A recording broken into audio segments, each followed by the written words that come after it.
வணக்கம். நாம கஷ்டப்பட்டு சம்பாதிக்கிற பணத்தை என்ன பண்றது? பேங்க்ல பத்திரமா வைக்கிறதா இல்ல அதை இன்னும் வளர வைக்கிறதா? நம்மில் பலருக்கும் மனசுல இருக்கிற ஒரு பெரிய கேள்வி இது. சேமிப்புக்கும் முதலீட்டுக்கும் என்ன வித்தியாசம்? இதுல எது உங்களுக்கு சரியானது? வாங்க இன்னைக்கு இத பத்தி தெளிவா பார்க்கலாம். எந்த ஒரு நிதி திட்டமிடலுக்கும் இதுதான் முதல் படி. ஒரே ஒரு நிமிஷம் யோசிச்சு பாருங்களேன். உங்க கனவுகள் என்ன? ஒரு பெரிய வீடு வாங்கணுமா? பிள்ளைங்களோட படிப்புக்கு உதவணுமா? இல்ல கவலையே இல்லாத ஒரு ஓய்வு காலத்தை வாழணுமா? இந்த இலக்குகளை எல்லாம் அடைய நம்ம பணத்தை நாம எப்படி பயன்படுத்த போறோம்? பாருங்க, இந்த முழு விஷயத்தையும் நாம ஒரு 5 சிம்பிள் ஸ்டெப்ஸா பிரிச்சிருக்கோம். முதல்ல நம்ம இலக்குகள் என்னன்னு பார்ப்போம். அப்புறம் சேமிப்புனா என்ன, முதலீடுனா என்னன்னு புரிஞ்சுக்குவோம். அதுக்கப்புறம் பணவீக்கம்னு ஒரு மறைமுக எதிரி இருக்கான், அவனை பத்தியும் தெரிஞ்சுக்குவோம். கடைசியா உங்களுக்கு சரியான பாதை எதுன்னு நீங்களே முடிவு பண்ணலாம். சரி, வாங்க முதல் படிக்குள்ள போலாம். உங்க கனவுகள் மற்றும் இலக்குகள். ஒரு மேப்ல எங்க போறோனே தெரியாம பயணிக்க முடியுமா சொல்லுங்க. அதே மாதிரி தான் நம்ம பண விஷயமும். இலக்கில்லாம பயணம் இல்ல. நம்ம கனவுகள் பெரும்பாலும் இப்படித்தானே இருக்கும். ஒரு புத்தம் புது கார், ஜாலியா ஒரு ஃபாரின் ட்ரிப், நமக்கென்ற ஒரு சொந்த வீடு, இல்லனா யாருடைய உதவியும் இல்லாம வாழக்கூடிய ஒரு நிம்மதியான ஓய்வு காலம். இதுல உங்க கனவு எது? அதை நல்லா மனசுல வச்சுக்கோங்க. இப்போ 2வது பகுதிக்கு வருவோம். சேமிப்பு. இதுதாங்க உங்க நிதி பாதுகாப்போட அஸ்திவாரம். நீங்க எடுத்து வைக்கிற முதல் மற்றும் ரொம்ப ரொம்ப முக்கியமான படி இதுதான். சேமிப்புன்னா என்ன? ரொம்ப சிம்பிள். உங்க மாச செலவெல்லாம் போக நீங்க தனியா எடுத்து வைக்கிற பணம் தான் சேமிப்பு. இதோட சூப்பர் பவர் என்ன தெரியுமா? லிக்விடிட்டி. அதாவது உங்களுக்கு அவசரம்னா ஒரு குழாயிலிருந்து தண்ணி வர மாதிரி பணத்தை உடனடியா கையில எடுக்க முடியும். சேமிப்பு எதுக்கெல்லாம் உதவுது? திடீர்னு வர்ற மருத்துவ செலவுகள் மாதிரி அவசர காலத்துக்கு, அடுத்த மாசம் போக போற ஒரு சின்ன டூர் மாதிரி குறுகிய கால ஆசைகளுக்கு, எல்லாத்துக்கும் மேல ஒரு மன நிம்மதியான பாதுகாப்புக்கு சேமிப்பு ரொம்ப அவசியம். பொதுவா இந்த சேமிப்பு பணத்தை நம்ம பேங்க் அக்கவுண்ட்ல தான் வைப்போம். இது ரொம்ப பாதுகாப்பானது, எந்த ரிஸ்க்கும் கிடையாது. ஆனா அதனாலேயே அதுக்கு வர்ற வட்டி ரொம்ப ரொம்ப கம்மியா இருக்கும். உங்க பணம் அங்க வளராது, பத்திரமா இருக்கும், அவ்வளவுதான். சேமிப்போட பாதுகாப்பை பார்த்தோம். இப்போ உங்க பணத்தை வளர வைக்கிற முதலீட்டை பத்தி பார்க்கலாம். இது உங்க நிதி பயணத்தோட அடுத்த கட்டம். ரெடியா? முதலீடுனா என்ன? உங்க பணத்தை சும்மா பேங்க்ல வைக்காம அத வேலைக்கு அனுப்புற மாதிரி தாங்க. அதாவது உங்க சேமிப்பை பயன்படுத்தி பங்குகள், மியூச்சுவல் ஃபண்டுகள் மாதிரி சொத்துக்களை வாங்குறது.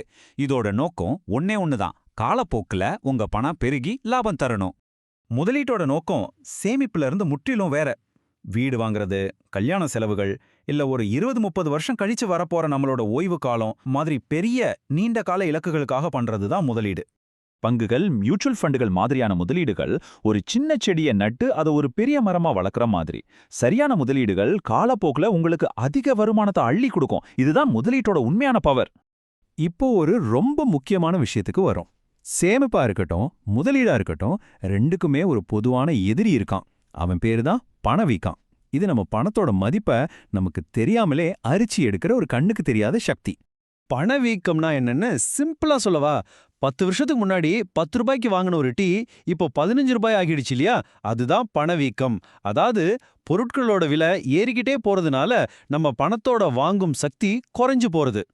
யோசிச்சு பாருங்க, ஒரு 5 வருஷத்துக்கு முன்னாடி 100 ரூபாய்க்கு ஒரு கூட நிறைய காய்கறி வாங்கிட்டு வந்திருப்போம்.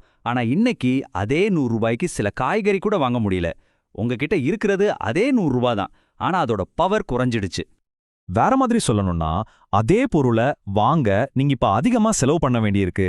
போன வருஷம் 100 ரூபாயா இருந்த ஒரு பொருள் இந்த வருஷம் 110 ரூபாய் ஆயிடுச்சுன்னா அந்த 10 ரூபாய் தான் பணவீக்கத்தோட விளைவு. சரி, இந்த அட்டவணை எல்லாத்தையும் ரொம்ப தெளிவா சொல்லும். முதல்ல இலக்கு. சேமிப்பு அவசர தேவைகளுக்கும் சின்ன சின்ன ஆசைகளுக்கும். ஆனா முதலீடு நீண்ட காலத்துல செல்வத்தை உருவாக்குறதுக்கு. அடுத்து வருமானம். சேமிப்புல வருமானம் கம்மி, ஆனா கேரண்டி. முதலீட்டுல அதிக வருமானம் கிடைக்க வாய்ப்பு இருக்கு, ஆனா கொஞ்சம் ரிஸ்க்கும் இருக்கு. இப்போ ரொம்ப முக்கியமா பணவீக்கம். உங்க சேமிப்புக்கு கிடைக்கிற 4% வட்டி வெளியில இருக்கிற 6% பணவீக்கத்தை ஜெயிக்க முடியாது. அப்போ உங்க பணம் அதோட மதிப்பை இழக்குது. ஆனா சரியான முதலீடு பணவீக்கத்தை விட அதிக வருமானம் தந்து உங்க பணத்தை உண்மையிலே வளர்க்கும். இதுதான் ரெண்டுக்கும் உள்ள மிகப்பெரிய வித்தியாசம். இப்போ நாம கடைசி பகுதிக்கு வந்துட்டோம். அடுத்து என்ன? இப்போ தெரிஞ்சுக்கிட்ட விஷயங்களை வச்சு உங்க இலக்குகளுக்கு சரியான பாதையை தேர்ந்தெடுக்கிறது எப்படி? ஒன்னு மட்டும் நல்லா ஞாபகம் வச்சுக்கோங்க. முதலீடுங்கிறது நல்லா யோசிச்சு எடுக்க வேண்டிய ஒரு முடிவு. அதனால எந்த ஒரு முதலீட்டை பண்றதுக்கு முன்னாடியும் ஒரு நிதி ஆலோசகர்கிட்ட பேசுங்க. இல்லனா நீங்களே அதை பத்தி முழுசா ஆராய்ச்சி பண்ணி தெரிஞ்சுக்குங்க. இது உங்க பணத்துக்கு நீங்க செய்யற ஒரு பொறுப்பான செயல். ஆக உங்ககிட்ட ஒரு கேள்வி. உங்க பெரிய கனவுகளை எல்லாம் வெறும் கனவுகளாவே வச்சுக்க போறீங்களா? இல்ல உங்க பணத்தை உங்களுக்காக வேலை செய்ய வச்சு அந்த கனவுகளை எல்லாம் நிஜமாக்க போறீங்களா? யோசிங்க, செயல்படுங்க.